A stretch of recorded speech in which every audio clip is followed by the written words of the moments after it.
Hello, I hope you're all well and you've had a good couple of days. It's only been a few days since my last Flosstube. I'm filming this from our hotel room in Gleneagles, Scotland.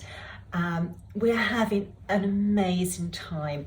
We drove up to London on Sunday and we had to go past all the Glastonbury traffic, but we only sort of added about half an hour to our journey through congestion rather than actually being stopped. We got to London at a really nice time and we checked into our hotel and we had a fabulous dinner. We woke up at our leisure yesterday morning and just walked from the airport hotel into the airport. Our flight was on time. It didn't take long to fly up to Scotland at all. We're with a fabulous group of people having great fun. We had a whiskey tasting last night. Now, whiskey is not my drink, but I was very interested to hear the talk about the different types of whiskey and the process of making whiskey. It was very, very interesting. Then afterwards we had a fabulous dinner in a shooting lodge, a hunting lodge, and it was just amazing. The food, when we woke up this morning, we were still full. I've had a massage this morning and Ray's been out on the golf course, and now we are going to have a Highland picnic lunch and then we're off to Edinburgh, and we've got a few functions to attend at Edinburgh, and we're finishing off this evening with a dinner at Barngoogle Castle, and I will post some photographs of that. Now, what has this video got to do with needlework?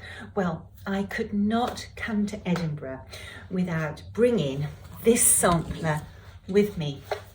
This was in my hand luggage, and this is Mary Cornwall, and Mary stitched her sampler in Edinburgh.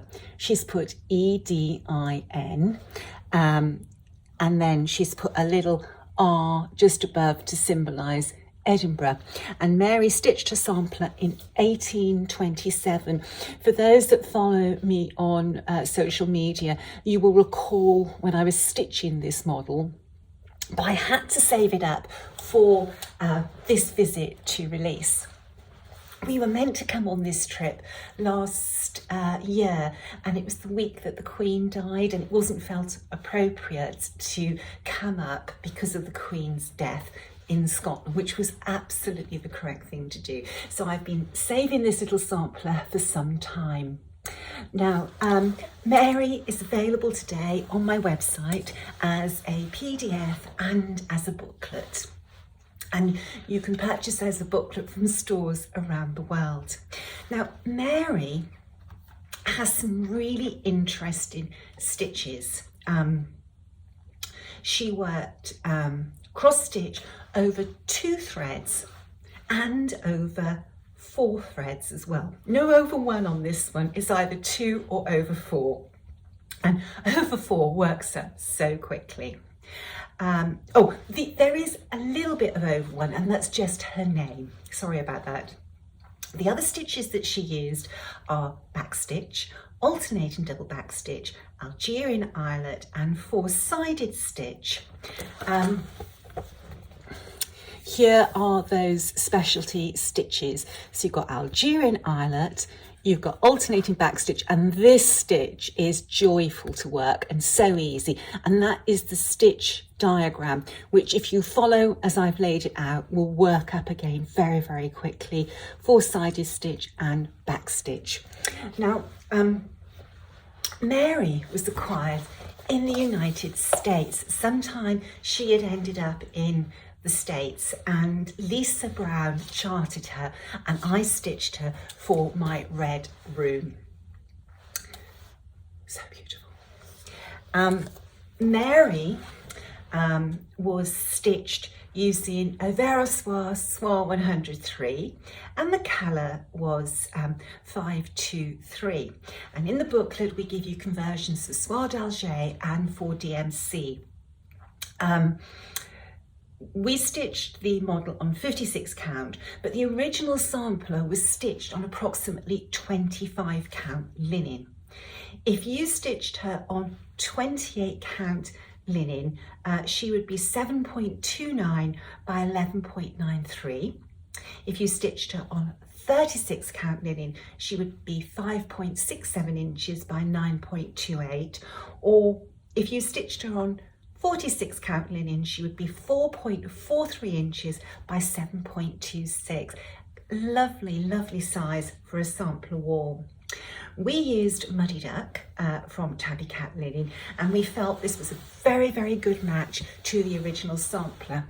Now, in this light, the fabric is shown a little bit richer than it actually is. It is a tad lighter than it's showing in this light.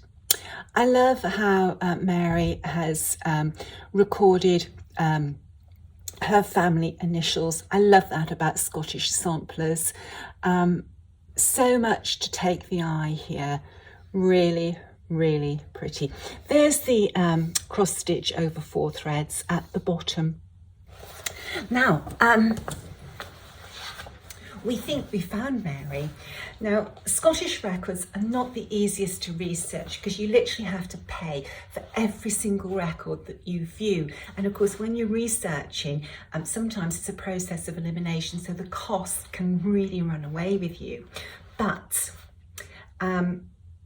we found a Mary that was born on March the 24th, 1819, and she was baptised at St Cuthbert's in Edinburgh on the April of that year. Her parents were James Cornwall and his wife Elizabeth, and James Cornwall was a commissioner of excise. He collected tax. Now, we're fairly confident that this is the girl because of the initials recorded on the sampler. Mary's parents' initials match the first 2 recorded by Mary on her sampler, and then Mary had a brother Thomas and a sister Margaret, and TC and MC are the 3rd and 4th set of initials on her sampler. So we are very, very confident. The alphabet on her sampler, she stitched various ones in different fonts, but the one thing that made us smile was the double V. And of course, you see, W was double U, 2 U's, and U's and V's were used interchangeably. We have a double V on Louisa Collymore as well. Adorable. Look at this little row. This is made up of back stitches and double running stitch. Really, very pretty. I hope you like Mary as much as I do. Now, Lisa has come up with a pretty amazing way of charting a monochrome sampler where there are some anomalies. So this is a red sampler stitched entirely in red, but what Lisa has done, if there's an anomaly, she's just marked it off in blue. So you're stitching all in red, but when you hit this, you know there's something that you need to be aware of. And it's just where she went a little bit different. And this happens a few places in her design where she's making her border fit. She's fudging her border to make it fit. I think that was a very clever way of Lisa making it easy for stitchers to spot anomalies in a sampler. I hope that you enjoy Mary. As I said, she is available on our website now for purchase as a PDF download or as a printed booklet, and from needlework stores around the world as a printed booklet. Enjoy her. We're off to Edinburgh now. After we've had our Highland picnic. This trip is all about food, food, food. I hope I fit into my jeans to get on that plane to go home. I'll be back on Sunday, back in Cornwall, with another Flosstube. And until then, stay safe, stay well. Bye-bye.